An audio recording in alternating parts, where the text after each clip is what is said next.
Being an Apple fan is usually painful for your bank account. We're used to seeing Tim Cook walk out on stage, and now it's a phone that costs as much as a used car, and we all just sort of nod and accept it. But rumors are swirling that spring 2026 is going to be different. Very different. We aren't talking about the Ultra Pro Max titanium everything. We are talking about the entry level, the budget sector. According to a massive data dump from analysts and insiders, Apple is preparing to refresh their entire cheaper ecosystem all at once around March or April of 2026. We're looking at three specific devices that could change the way regular people buy tech: the iPhone 17e, the 12th generation iPad, and a wild card entry, a brand new MacBook that might just break the internet. If you have been holding on to an old device waiting for the right time to upgrade, this might be the video you need to watch. Let's dive in. First up, let's talk about the phone that is finally going to kill the home button for good.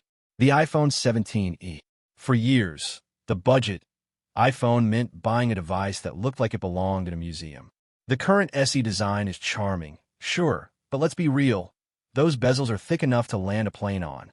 The reports regarding the iPhone 17e suggest that Apple is finally treating the budget buyer with some respect.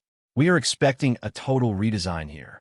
Think flat edges, premium materials, and a look that fits right in with the mainline iPhone 17 family. But the headline feature? The notch is dead. The leaks point to the iPhone 17e adopting the dynamic island. This is actually huge for usability.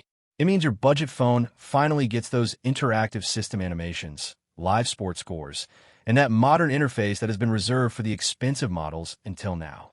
If you put this phone in a case, nobody is going to know you bought the cheap one. Under the hood, it gets even better. Analyst Jeff Pu claims this phone is packing the A19 chip. Yes, the newest silicon. It's also rumored to include Apple's own in-house C1 modem. Now, why does that matter to you? Efficiency. This combination should offer incredible battery life and cooler operation. You might lose a GPU core or two compared to the Pro models, so maybe don't expect console-quality gaming, but for everything else, it's going to fly. There's a trade-off, of course. The screen will likely stay at 60 Hz, so no promotion smoothness here. But considering the expected price tag is around $599, with street prices likely dropping to $499 by the holidays, that is a compromise most of us are willing to make. Next on the list, let's look at the unspoken hero of the Apple lineup, the iPad, specifically the 12th generation iPad. Now, visually, don't expect fireworks. It is likely going to look exactly like the current model. Same 10.9-inch screen, same USB-C port, same flat sides. If it isn't broke, don't fix it, right? But the magic here is entirely internal. The current entry-level iPad is running an A14 or A16, depending on which one you grab, which is fine for Netflix, but it is starting to show its age. The 12th gen is rumored to jump straight to the A18 chip. That is a massive generational leap. More importantly, it is expected to come with 8 GB of RAM. Here is why that specific number matters. Apple Intelligence. Apple's AI features require a minimum amount of RAM to run, and by bumping the base iPad up to these specs, Apple is basically future-proofing this tablet for the next 5 or 6 years. It means better multitasking, smoother split screen for work, and the ability to use all those fancy new writing and photo editing tools that utilize AI. For students, families, or just anyone who wants a tablet that won't feel slow in 2 years, this is shaping up to be the best value product Apple sells. Period. Okay, now I need to talk about the weird one. The controversial one. The rumors of a budget MacBook have been floating around for years, but it looks like it is finally happening in spring 2026. However, there's a twist that might confuse some people. Reports suggest this laptop won't be powered by an M-series chip like the M3 or M4. Instead, it is going to run on an A-series chip, likely the A18 Pro, the same brain inside the high-end iPhones. Now, before you panic and think, wait, a phone chip in a laptop, hear me out. The A18 Pro is a beast. In single-core performance, it is faster than the M1 chip that revolutionized laptops a few years ago. In multi-core, it hangs in there with standard laptops easily. For 90% of people, the people who just want to write docs, browse the web with 50 tabs open, and watch 4K video, this chip is more than enough. The design is rumored to be a throwback to that ultra-thin 12-inch MacBook from 2015, or perhaps the classic wedge shape of the old MacBook Air. It is going to be small, light, and probably very colorful. Think pinks, blues, and yellows, similar to the iMac.